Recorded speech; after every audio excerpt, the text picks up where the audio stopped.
What's up, everybody? I'm Chris Rolla. This is Living in Boxes, the podcast. I hope you're ready because this is going to be my first episode that we are going to be launching of a series of different shoes that are going to be releasing within the week, and then also just life in general. We're going to go over certain different shoes that I think that Nike and Jordan, Adidas should just bring back. Have them on rotation all the time.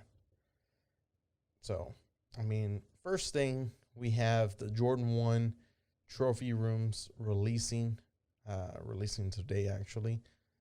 Depending on when you're listening to this or watching this, they've already dropped. We've all caught our L's, and they've all probably been backdoored as well. Am I upset? I'm a little sad. I'm a little salty. But at the same time, I knew that I wasn't going to be able to get this shoe anyway, so whatever. It's one of those where, what do you want to do?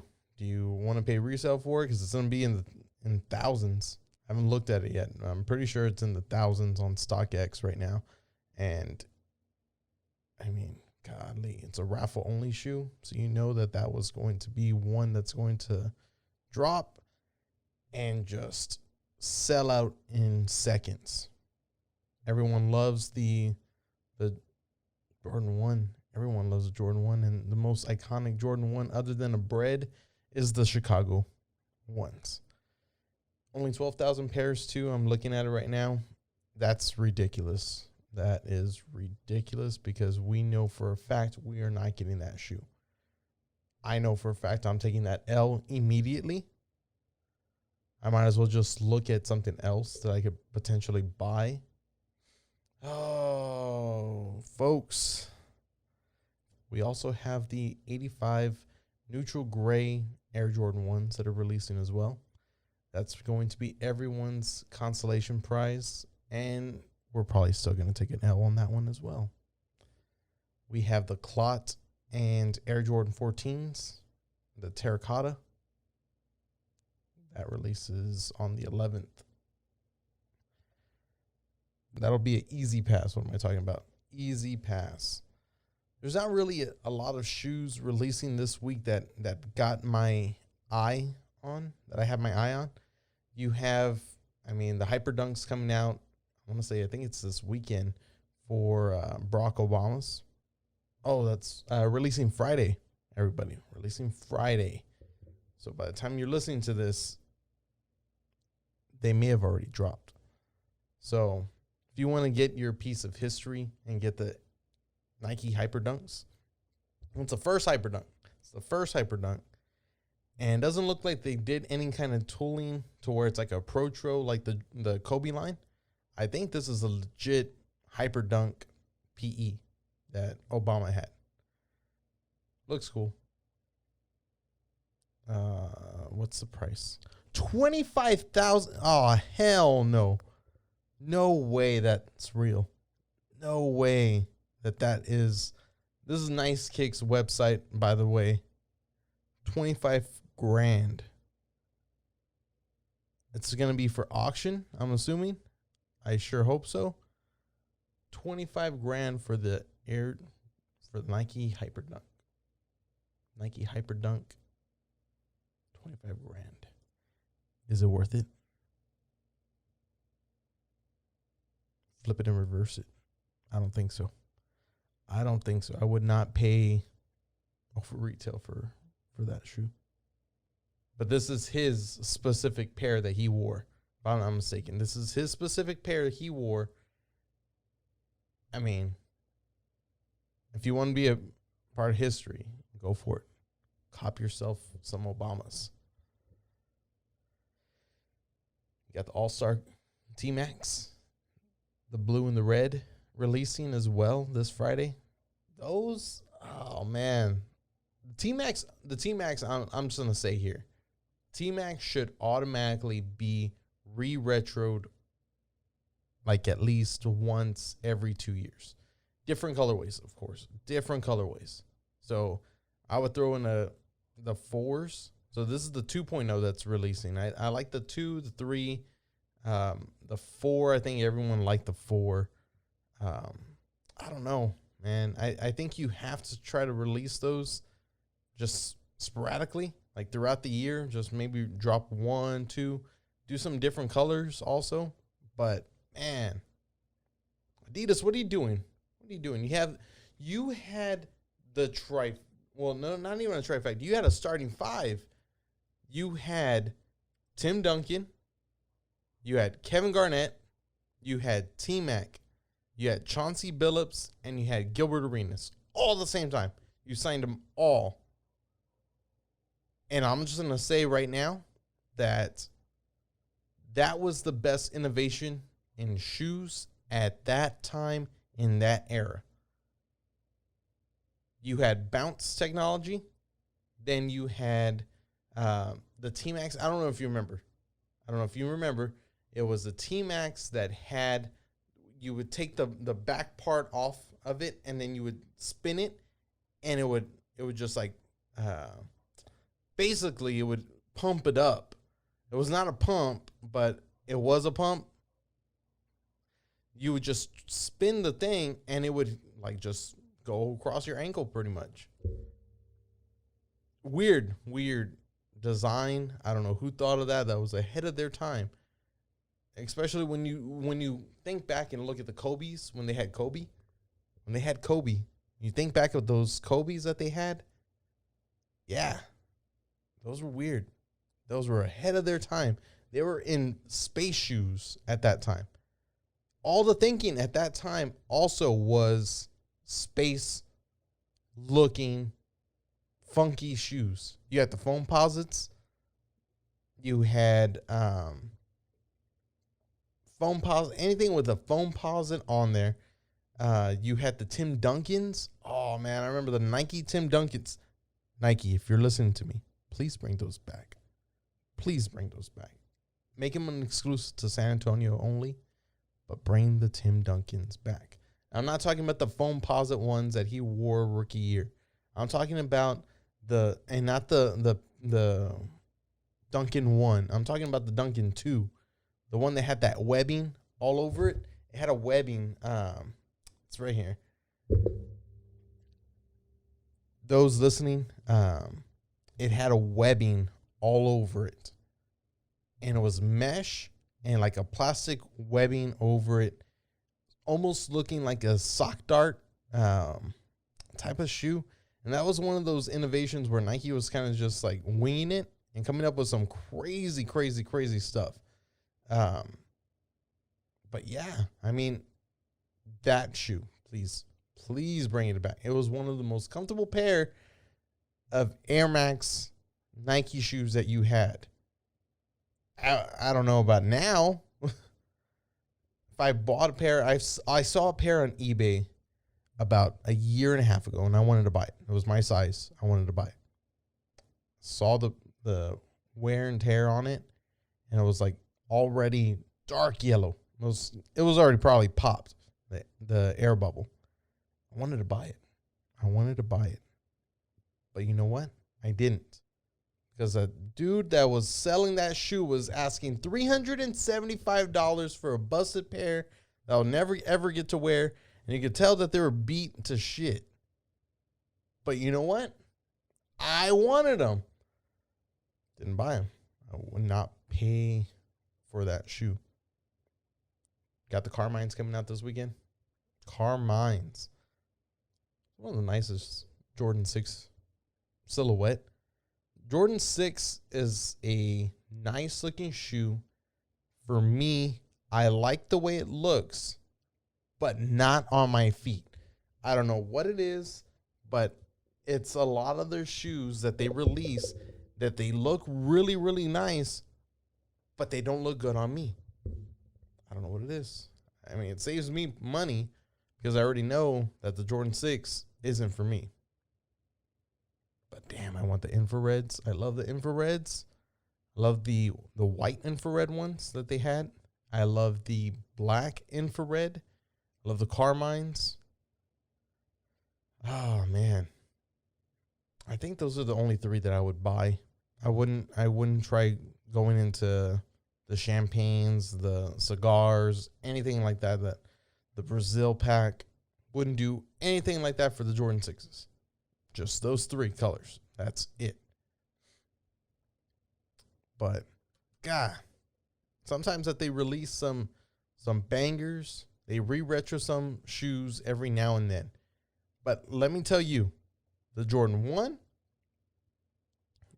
Jordan 3, and Jordan 4 should all be retroed every year. Every year you should be putting out maybe a black cement 3, maybe a white cement 3, a white cement 4, the red 4s. Hell, you could throw in, you know what? I love this shoe. Like, I like the way it looks. Aesthetically pleasing. It looks nice.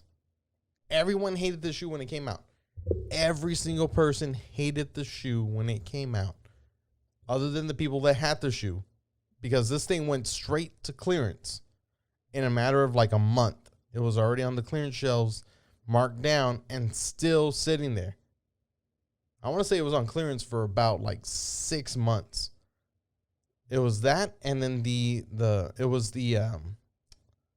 what is it called? They're the all white and baby blue Jordan 4s. All white and baby blue Jordan 4. Not a UNC color. It was they were kind of like a navy looking shoe.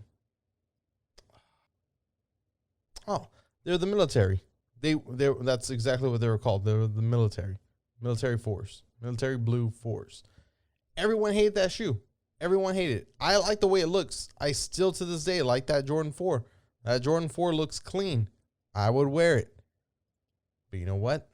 I didn't want it at that time. Same thing with the Thunder 4s. Nobody wanted those shoes. Everyone thought that they were garbage. I don't know why. I like those. But what a lot of people didn't realize was that they used that shoe as a shell for customization, because those things were sitting on clearance shelves, marked down from, I want to say it was like 160, 140, if that, and they were marked down to like $85, and they were still sitting there. People were buying them and then basically customizing them. The ones that could customize were customizing that shoe and then sending it off. They were doing the Eminem 4s and then basically an undefeated 4. That's all they were doing at that time. When that shoe released, that's exactly what they were doing. I remember that.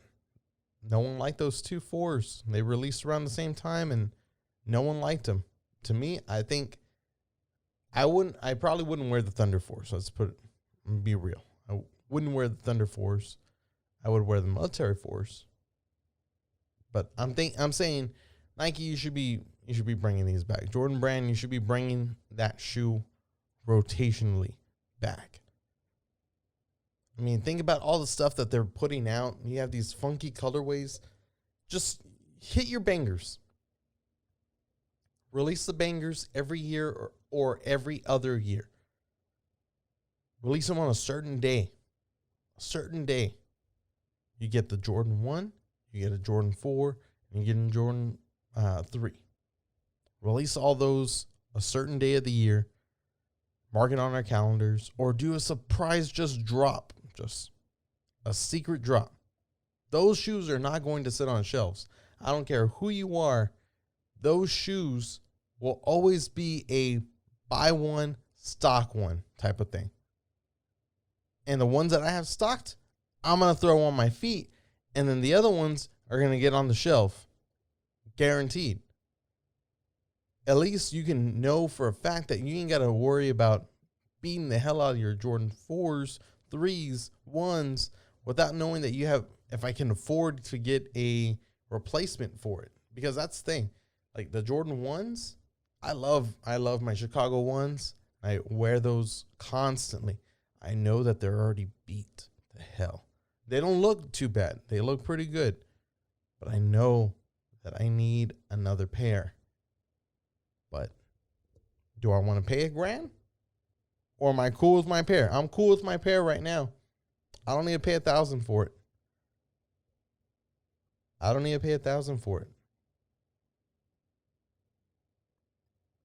But all I know is Nike, you have an opportunity to do something special here, and that's release some, I don't know, some bangers. Bring us back to the good old days of releases. I'm not asking you to come out with anything super, super crazy. Just bring back the retros that we want. No one asked for a reach like, oh, Jordan wore this particular outfit when he went on Jay Leno or David Letterman, the late night show. Nah, I don't care about any of that. I don't care that Jordan shot a 67 on this golf course, so now we're going to make him a, I don't know, green grass Jordan 3. Like, okay, I shot a 67 too. May have been on the front nine, but hey, I shot a 67. But what I'm trying to say is we're not asking for people to, or for the designers to go and far reach for a design. You have plenty of opportunities to come out and release something crazy, something special. Like, I mean, I'll probably do a series of what I would do if I was releasing a brand shoe. Like if I was releasing a Jordan 1, what I would do to a specific colorway that we already have. Now, don't get me wrong. I love the Travis Scott 1. It took me a long time to get over that check being the opposite way. It took me a long time. It was the colorway that I really liked, but I was like, I can't get over that check. Then when the mochas came out, I was like, oh, those Travis Scotts look real nice right now. They look real nice. Then I was like, $1,800. Not that nice. Not that nice. The mocha ones go down as one of the nicest, cleanest shoe Jordan brand has released in 2020. I think that shoe was clean. That shoe was clean. I think shattered backboards should actually be done clean and nice, and not the half-ass way that they did this last couple of releases. The shattered backboard 2, pretty cool. I liked it. Shattered backboard 3.0, what the hell were you thinking, Nike? Like, I understand, like, you were going with a glass-looking texture, but God, no. God,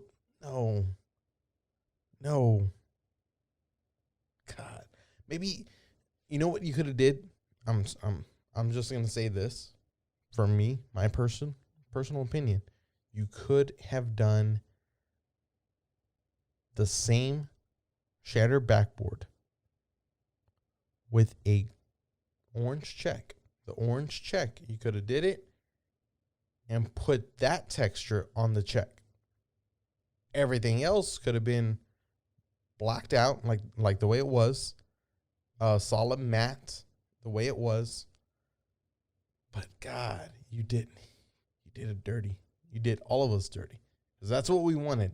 The first picture that released, we were like, that's not the way it looks. Is that the way it's going to look? No. Maybe they just spilled something on it. And what's up with all these shoes when they release? The pics that they take, who's taking these pictures? With what Nokia phone are you taking that picture with? Like, that cell phone should be thrown away.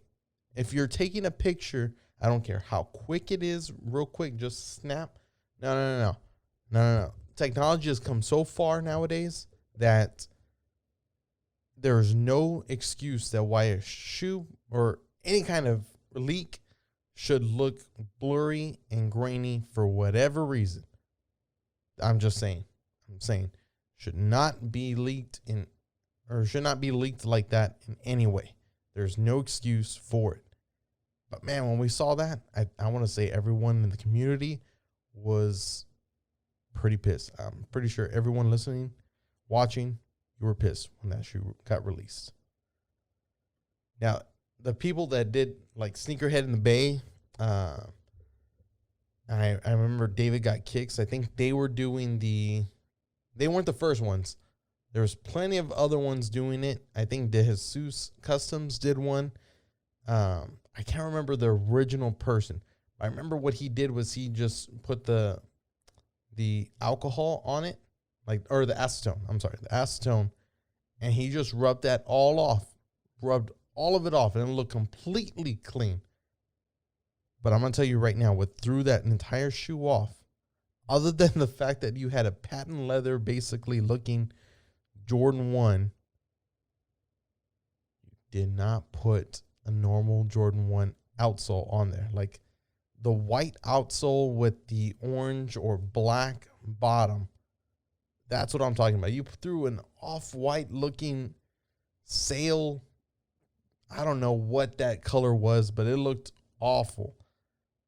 And yeah, you could paint it, but it'll just rub off or paint away after a few wears or so. But man, you had Jordan, you have potential this year, 2021, when we get the 4.0. Please, let's do the Shattered Backboard justice. I will do a reinterpret of the next Jordan 4 or Jordan 1 Shattered Backboard. I will do what I envision as a new workaround for that shoe. If I did one, I would basically do a solid white outsole with probably go with a orange bottom, whole shoe, orange. I'd go whole orange, everything on it would be orange. Then throw in a white check,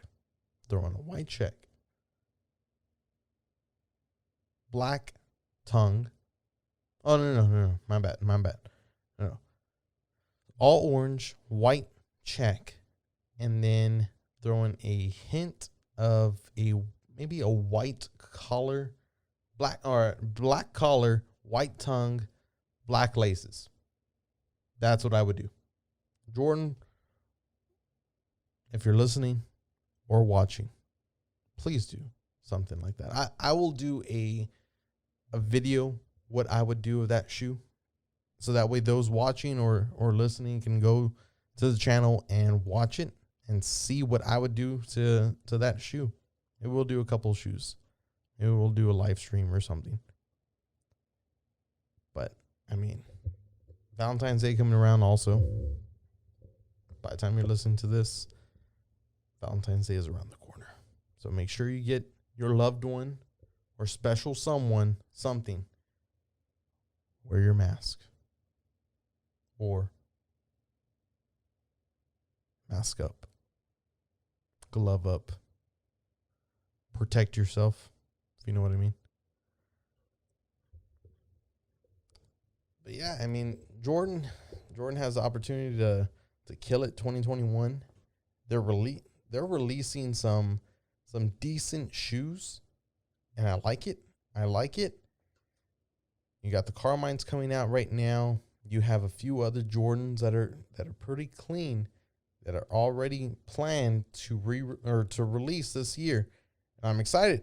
I am extremely excited. The Jordan 1 lineup is looking pretty damn nice. You have the OG ones, or the Trophy Room Air Jordan 1s. You have the all white, which I can guarantee you that all white Jordan 1 that releases today is going to be the customizer's dream. It's already a white canvas. You just literally slap on your paint and you're good to go. I guarantee you that is going to sell out immediately. There is no shot that shoe stays in rotation or on stores or on shelves, nothing like that. That is getting sold out immediately. I love the PSG Air Jordan 1 Comfort. It's got zoom in it. Nothing better than that. But here's what I want to say, Jordan Brand. The women's Jordan 1 that you release, these colors are sometimes bangers. Bangers. And what you're doing is releasing just to the women's sizes. Like, a lot of these are men's sizes too, that they can be men's sizes. And you go and release them just for strictly women. I mean, any guy that has a small foot that can fit into that shoe, by all means. I have a size 12 or 13, sometimes an 11.5. I really want that shoe. And God, there's sometimes where I'm like, I wish I had a smaller foot so that way I could fit into some of those. But man, it's a silver and black and white Jordan 1. And I'm from San Antonio, Texas. So I rep the Spurs all day. I love the Spurs. My favorite team. I'll never root for another team. And you have basically my Spurs shoe. You have my San Antonio Spurs shoe. But it's only limited to women's. Got the cool gray 3. Jordan 3 cool grays. Those are pretty nice. Now, if I could make one suggestion, Jordan Brand, is some of the colors that you release in these mid Jordan 1s are fire colors. Fire colors. But what the hell are you doing putting those fire colors on the mid? Put that on a high. Everyone wants the high. No one wants a mid. No one wants the mids. Everyone wants the Jordan high. And you put some of these colors on there and you're like, I'm not going to buy it. I'm just going to let it sit on the shelf. Let it sit on the shelf. Not going to buy it. Jordan Brand, just between us, do that. Just release everything on a mid or a high. Okay? Everything should be on both. You're going to do one drop here, one big drop on the highs. Do a mid. Do a mid, same exact color. Same thing. Just do a high and a mid, and you'll see what sells. I guarantee you, if you do a Chicago 1, mid, and a high, both sell out. Both will sell out. Do them at the same time. Both sell out. The ones that wanted the high, that couldn't get it, are going to go for the mid. It's just what it is. If you're wearing jeans covering it, fine, I guess. By all means. You can't really tell. But you can tell. You can tell. You can tell. They crease different. They crease different. If you have a mid and you know what I'm talking about, the quality isn't there on the mid as it is on the high. Hence the price difference. That's for one. But you see that crease quality as well. That crease quality becomes something crazy. But Nike should be releasing the Air Max 90 infrareds all day, every day. Like that should be, if I go into a Foot Locker, Finish Line, Champs, any shoe store, they should be on the shelf. They should be on the shelf. They should be like Roshi's back in the day. Those things used to sit on the shelves until some random person put a video online that wore them, that wore the Roshi's, and they just sold out immediately of all colors. I remember every single pair being at the store, and I was just like, all right, cool. I'm going to cop it. Bought it. Loved it. I love the Roshi's. Love the Roshi's. Then some random person went ahead and basically did a video of a custom of them. And it went viral. And thus, never, ever getting those OG Roshi's ever again. And then they were super hyped after that. Super hyped.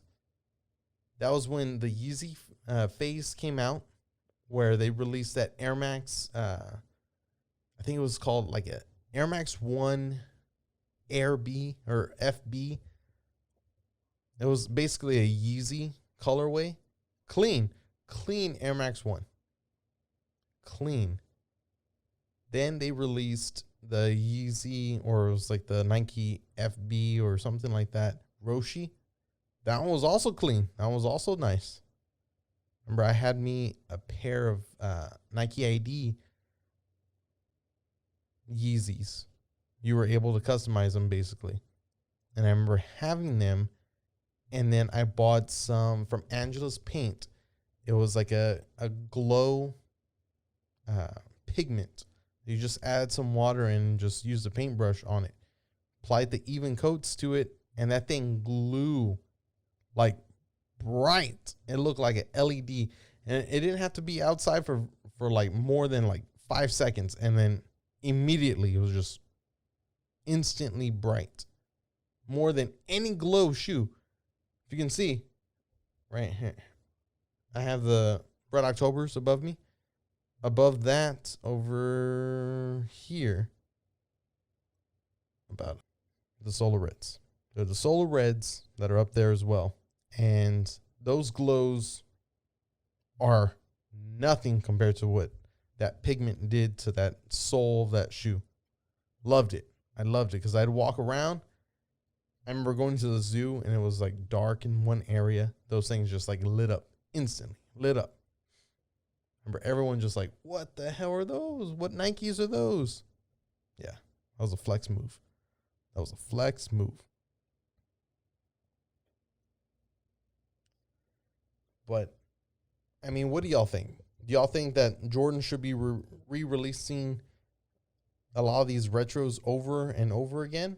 Or is it going to just make the market a little bit oversaturated? I think Jordan brand needs to combat the bots by releasing a lot more of the inventory. It's going to bring a lot of that price down dramatically. Like, I'm not saying to release the Travis Scotts again or release a colorway that looks exactly like a Travis Scott. I'm not saying anything remotely close to that. What I'm saying is like the Jordan 1 Chicagos. Obviously, I'm not saying to release the trophy rooms again. What I'm saying is you should be releasing the regular Chicago colorway every other year, at least. At the very least, every other year. Maybe scatter them. Do a bread, do a Chicago, maybe throw in a shadow. Next year, follow it up, do the Royals. Do a black cement 3, do a cement 4. I'm just throwing these things out there because I'm pretty sure a lot of the community is like me. I have my pairs. The thing is, I won't wear them as much as I want to wear them. Just the fact that I know that I'm not going to be able to get that shoe again. I could buy that shoe again, but it's going to be extremely expensive for something that I paid $160 for, $220 for a lot of these other ones. I mean, what, $220 for the normal Nike Air Jordans? I think it's around $220, if I'm not mistaken. I have to look at my boxes. I think that's what it is. It's going rate. Good luck trying to buy them though. They're like what, $300 to $500 for the Jordan 3s, Jordan 4s, cements, white cement 4s. But then you have the Chicago 1s that are in the thousands. You have the UNC. UNC Jordan 1 was a clean Jordan 1 that they did. I loved it. That baby blue one, clean. And the leather on it was really nice too. I think everyone holds the standard of the Jordan 1 quality, hands down goes to shattered backboard quality. We'll probably never, ever get that on the Jordan 1 again, a GR Jordan 1, ever. other than that shattered backboard, we probably will never get that quality ever again. Unless we're paying for a more hyped release that's more limited, then we'll probably get that. But I will say this, Nike, as you don't release a lot of these other shoes that we would love for them to come out in, let's say, men's sizes or just more frequent, I will give you a round of applause for the Flyease, for knowing that that is going to be game changer for just in general any disabled kids out there, adults, older adults as well. I mean, that is amazing to see, and it's good to see that innovative movement go forward. Now, I can tell you right now that we're probably going to see Adidas release a similar version. We're going to see probably New Balance release one like that. Jordan brand, I had an idea for a Jordan 1. I mean, because that looks like a super simple concept. It's probably ridiculously engineered. It looks super unoriginal, but original at the same time. It's hard to fathom it. It's because Jimmy Fallon will play the clip. So I had an idea that I wanted to pitch to Nike because I've worked with them before and we always have a good relationship. So it was called the Step Lock by Jimmy Fallon. That is my actual presentation. I don't want to tie my shoes anymore, and I want to just step into it and click into it, a step lock. So I actually took one of my old pairs and sawed the end off so that you can see what it does. And if you step in, also this could be good for anyone with disabilities who can't tie their shoe, or the elderly, or people that can't bend down and put their shoe on, but they want a sneaker. So we have the meeting, and in the meeting they say, Jimmy, this is a great idea. In fact, we want to show you something that we've been working on for like 20 years. They've been developing this idea for a shoe for athletes. And this is it. They sent it to me. It's called the Flyease, the Go Flyease. That is all my drawings of the step lock with my with my signature on it. And here it is. You ready to see them? And it says, Jimmy, this is one of the world's first pairs of Nike Go Flyease. Look familiar? Sorry we beat you to the punch. Can't wait to step in and go wherever laughter and joy await you. Let's go Flyease. By Swan and the Nike Flyease team. This is it. This is the shoe. Let's open the box. All right. I'll get into my Flyease. Look at this. All you do is just step down. That's it. Look at that. You are so cool to do this and to think about all this. I'm like freaking out. Just even though I had nothing really to do with these at all. I should show you how you take them off as well. Just like you would your other shoes. Just put your, what? Are you kidding me? It's that easy? Just go up the back heel, then it's done already? Nike, you've done it again. We've done it again. Again, I have nothing to do with this shoe. But look at what you made. You're gonna change so many people's lives. Yet again. Nike, just keep doing it. I give them props that they did it. That they finally went that extra mile and they did it. Do I think that this should have been invented way sooner? Absolutely. Especially with the design itself. Doesn't look super crazy. Like, I think they did more tech to the upper than they did to the actual like heel and everything. But at the same time, I'm not complaining about any of that. I'm glad that there's something like this that's all like out to the market. I just hope that it goes to the individuals that need it versus the people that just want to flip it. That's my only concern, is that it's going to go to the people that don't deserve that shoe, that don't need that shoe, than it is to the people that do need it. People that are disabled, that do have disabilities, that need the access to be able to put on their shoes.